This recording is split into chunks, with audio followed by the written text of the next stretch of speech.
dressed up like a fairy. Nana furrowed her brows, like two gray caterpillars resting in confusion over the rim of her glasses. Nana, I'm Star Child. You know, I want to rock and roll all night and party every day. I motioned at the face paint and the leather outfit. How could she not know who Kiss was? I don't know what you're talking about, sweetie, but it's not appropriate for Easter. God wouldn't like that outfit. You look like a fairy. She shook her head in disapproval. Nana, it's Halloween, not Easter. And calling someone a fairy really isn't okay anymore. Did you take your meds? She didn't answer and stared off into space, softly humming a church hymn. Whatever, I groaned, making my way to the back door. Charlie, don't forget curfew this time. My mother called from somewhere deep within the house. Yeah, got it, Mom. I rolled my eyes as I slid through the screen door and down the porch steps. Streetlights splashed a yellow gloss across the asphalt as herds of children in costumes flooded the streets. Orange and brown leaves spun in circles across the ground as a cool breeze rolled in from the south. Laughter filled the air as kids jumped and twirled in between doorbells.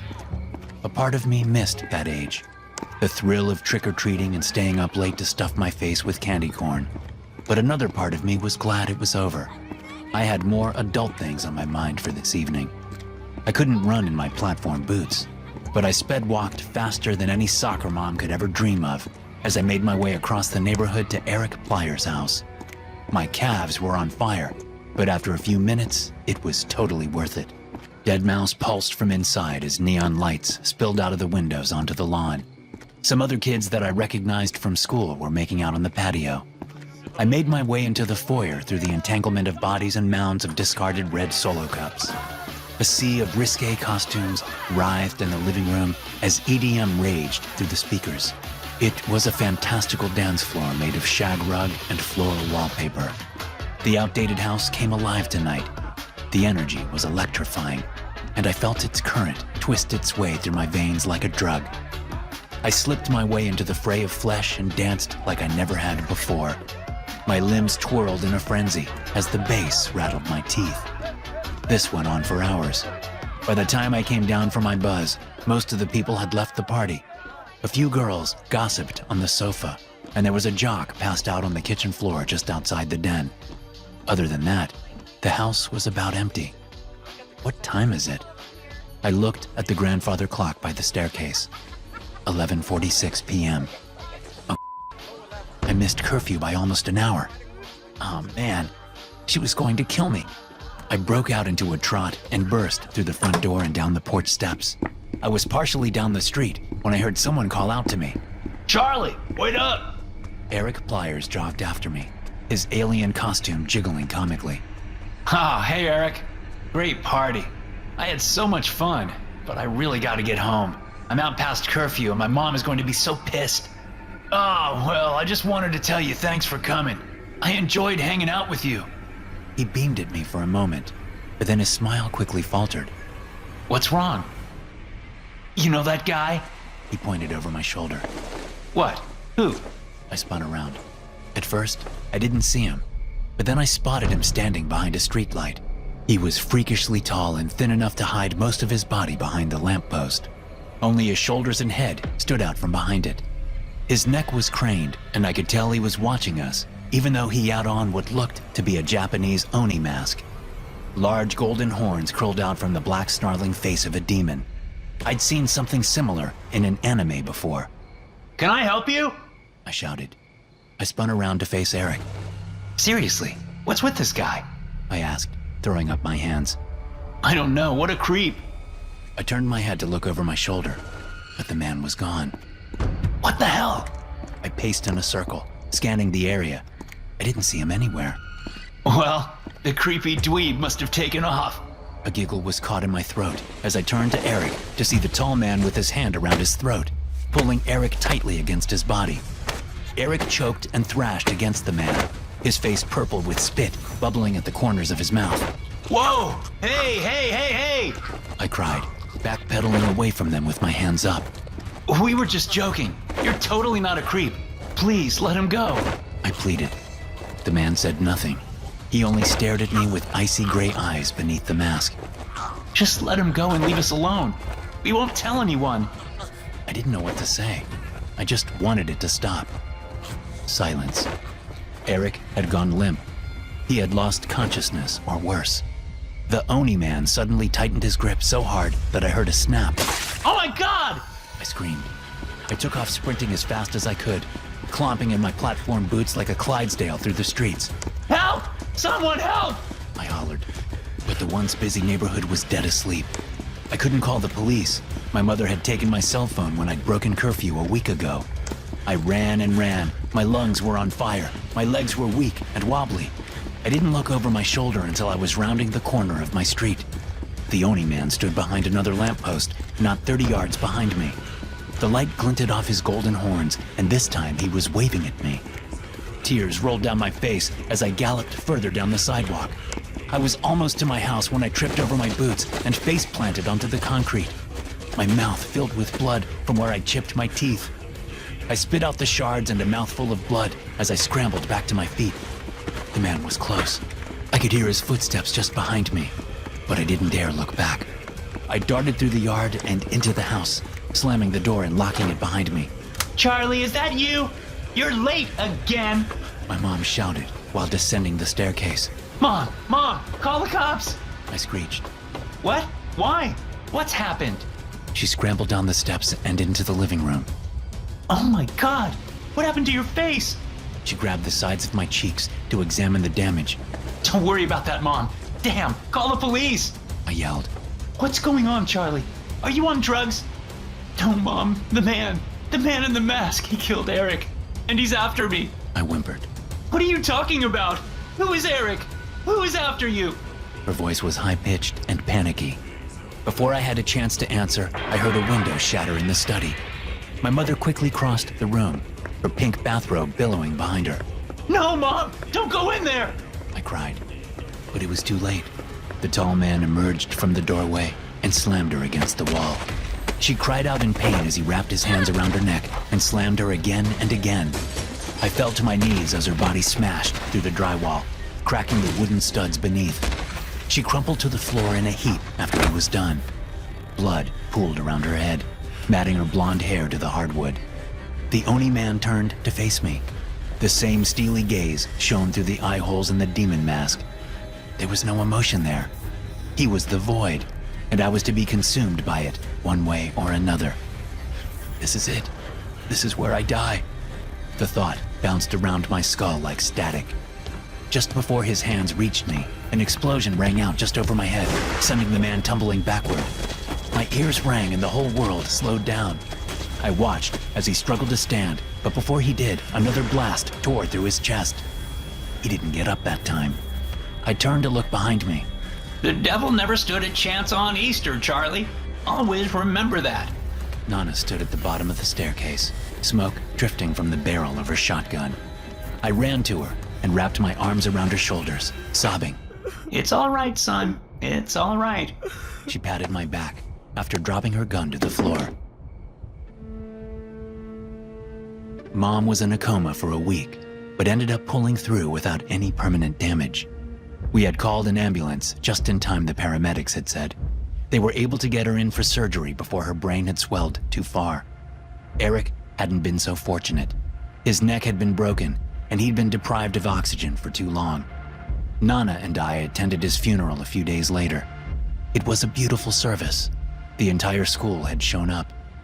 As for the Oni man, well, he had lived somehow despite all the buckshot he'd taken.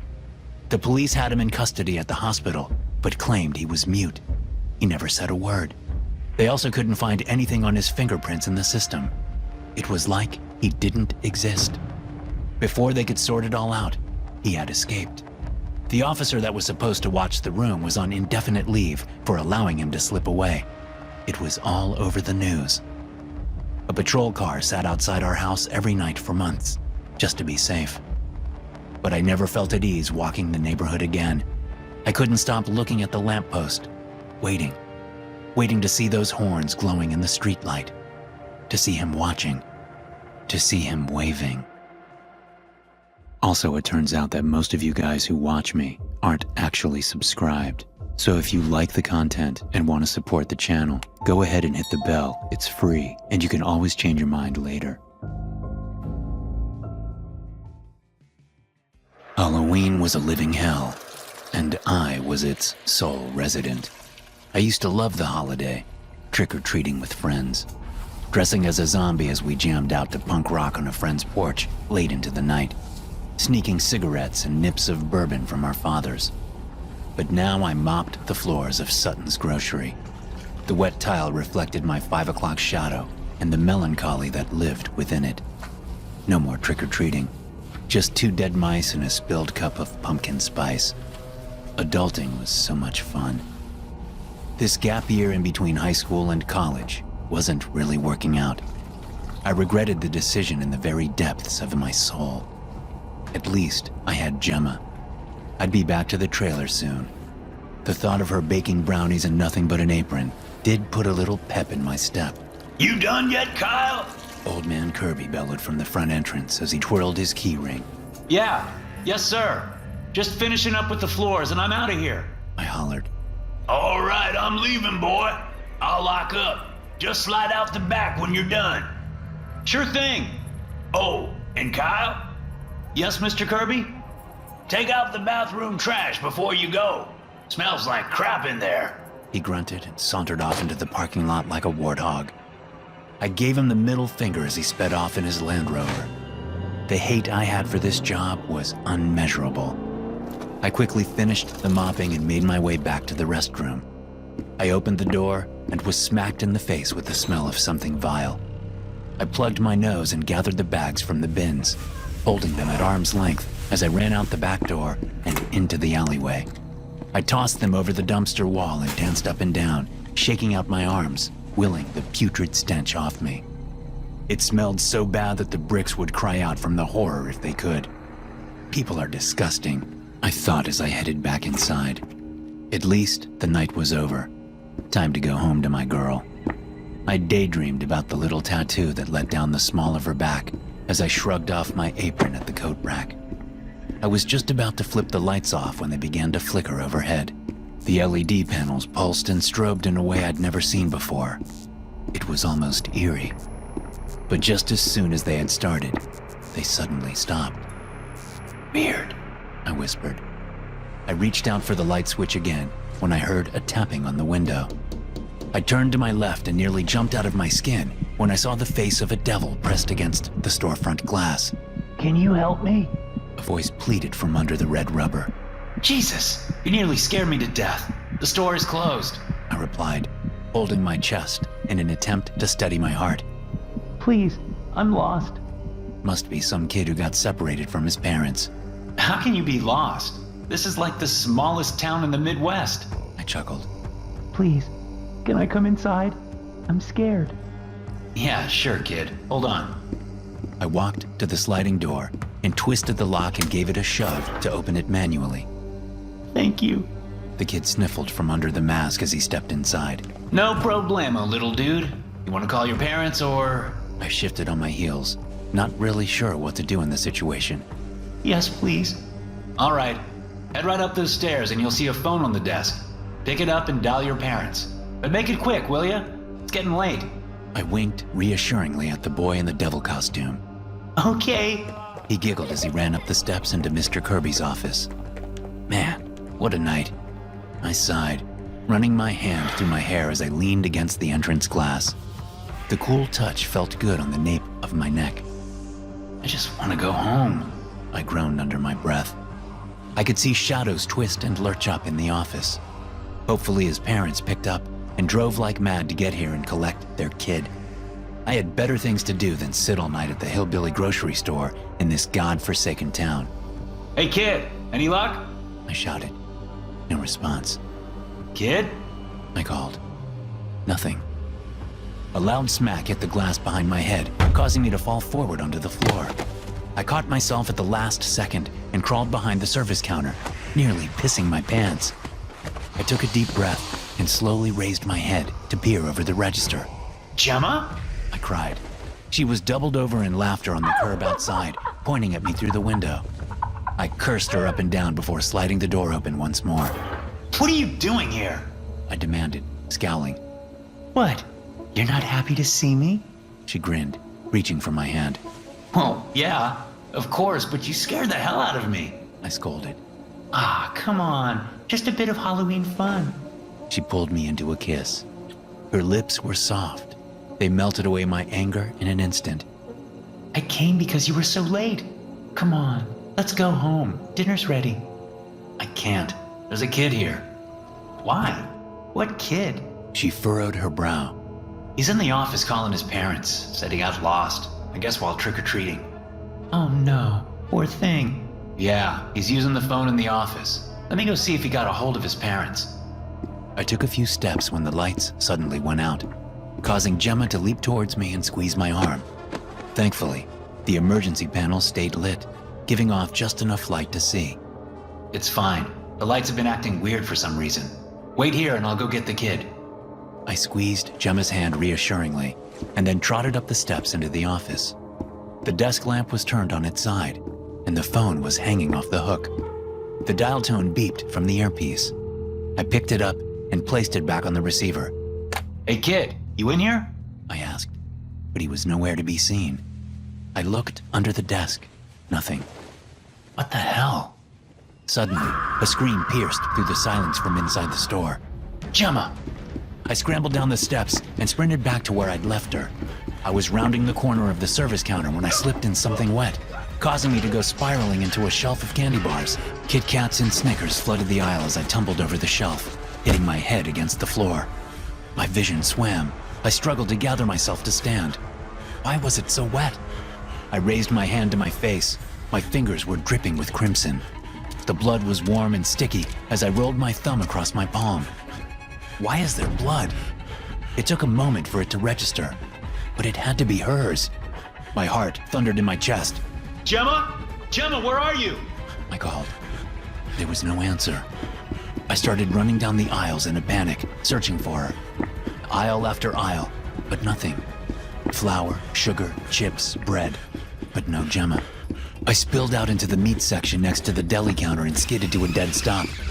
The boy in the devil costume stood under a flickering emergency light. The front of his red suit dripped with blood. What did you do? I croaked. I'm going to offer you a chance to choose, Kyle. His voice was deeper now, no longer childish. What? I stuttered. Blood for blood. You can offer yourself to me, a sacrifice saving her. Or I can take Gemma and leave. Your life or her life. Who are you? What do you mean? Where is she? My brain was numb. I could only utter question after question. I couldn't make sense of what was happening. You know who I am. Choose. I stared at him, dumbstruck. What was once a child was now a monster. He was still small like a boy, but now his presence felt enormous, like a dark shadow that filled the entire store. His energy pressed against the walls, threatening to shatter them, a pressure I felt in my bones. Choose now, Kyle. Her. Take her. I fell to my knees, sobbing. I was a coward. The fear overcame me, and I chose to save myself. Suddenly, Gemma floated into view from behind the meat counter. Oh my God! I cried. Her eyes were wide and shook with fear as she hovered a few feet from the ground. She tried to scream, but only blood streamed out from her mouth. She gargled on it, choked on it, desperate to beg for help. She never took her eyes off of me as she was lowered into his arms. I'm so sorry. I'm so sorry. I wept. Done. He growled. The lights went out completely. Total darkness, but only for a moment. And when they came back on, they were gone. I pulled my knees to my chest and wept for hours until I finally succumbed to sleep. Mr. Kirby found me balled up by the deli counter the next morning. After he prodded me awake, I frantically babbled on about Gemma and the devil, which prompted him to call the police. The sheriff's department arrived soon after and took my statement, but showed me there was no blood anywhere to be found. The cameras hadn't caught a thing all night, and there was no sign of a struggle anywhere. After they calmed me down enough, I sat on the bench at the entrance with a blanket over my shoulders. The shock and disbelief buried me in an avalanche. I was numb. but I could hear them talking about me from the office. The deputy suggested that I'd been on drugs. Mr. Kirby agreed with them and threw in the fact that he'd never liked me for good measure. Blood for blood. Choose. His voice echoed in my mind. I'm so sorry, Gemma. You want to know what real horror is? It's not running from a man with a knife, or being swallowed up by a gelatinous glob as it slowly disintegrates your skin. No, it's being married for 15 years to someone who hated you. Well, maybe hate is a strong word, but it certainly seemed like she loathed my entire existence. My presence was a burden, and she made it well known with every sigh and eye roll. Our relationship might have been in tatters, but she'd never let the public know it. According to her Instagram, we were a happy couple. The page was littered with fake smiles and half hugs. It was the only time she touched me anymore, for a photo op. She was the elementary school principal after all. She had an image to uphold. We were going to the school staff Halloween party, just like we did every year. I sat quietly, watching as she slipped on her Wonder Woman costume. She was lean and trim. Her legs were fantastic. Watching her stirred a hunger in me that hadn't been quenched in years.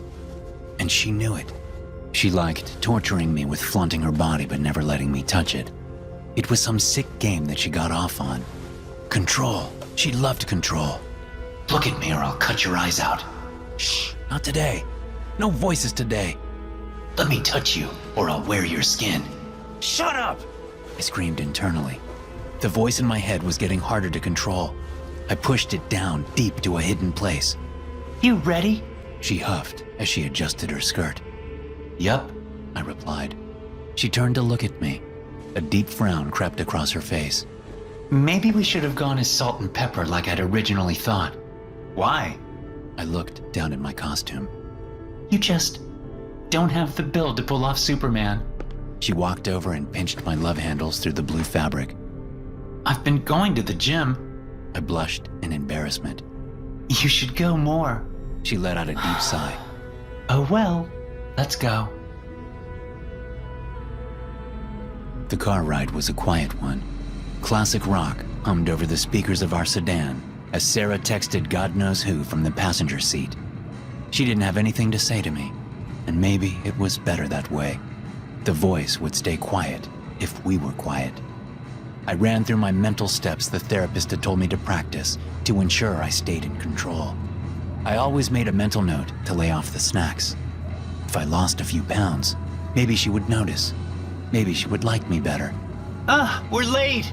Look, everyone is already here. We should have left earlier. She groaned, throwing the door open as soon as I parked. She didn't wait for me and quickly scurried into the house. Shouts and laughter rang out from the party as she walked in. When I finally made it through the door, I saw Sarah making her rounds, hugging each and every man in the room.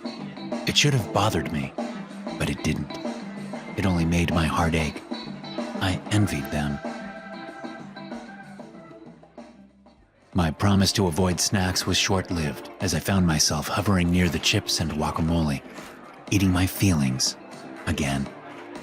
Sarah danced and mingled with her coworkers as I shoved chip after chip into my mouth.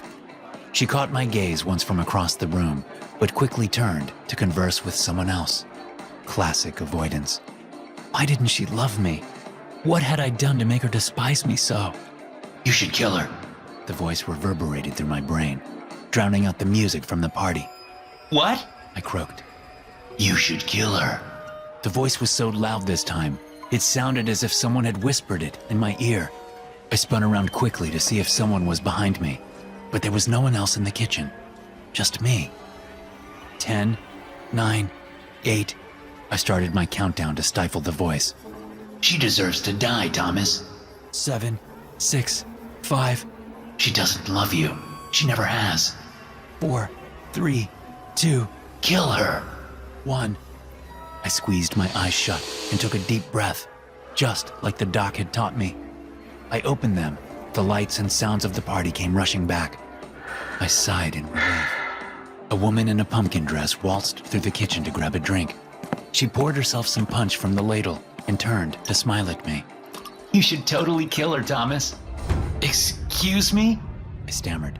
Yeah, just take her to the bedroom and choke her until she stops breathing. Come on, it'll be fun.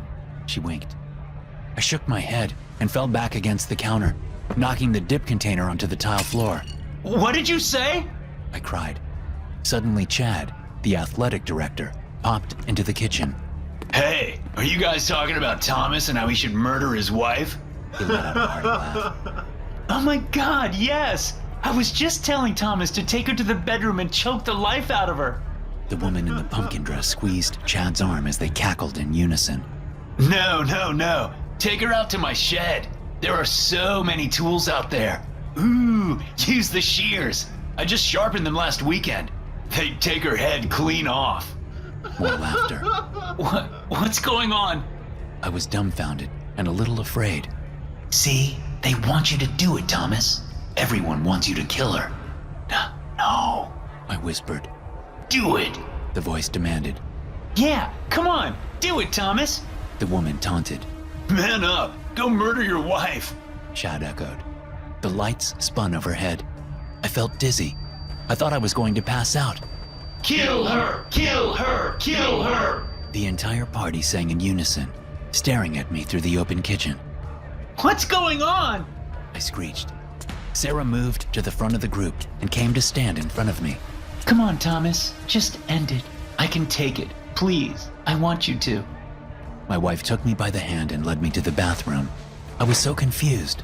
My body trembled in terror. I could hear the crowd chanting as we closed the door. Kill her! Kill her! Kill her! Sarah grabbed the sides of my face and brought me into a deep kiss. Then she plugged the sink and filled it up to the top with warm water. Kill me, Thomas. It's the only way I'll ever love you. Do it for me.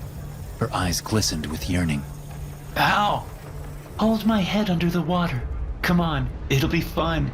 She winked and hovered her face an inch over the surface of the sink basin. Everyone wanted me to do it.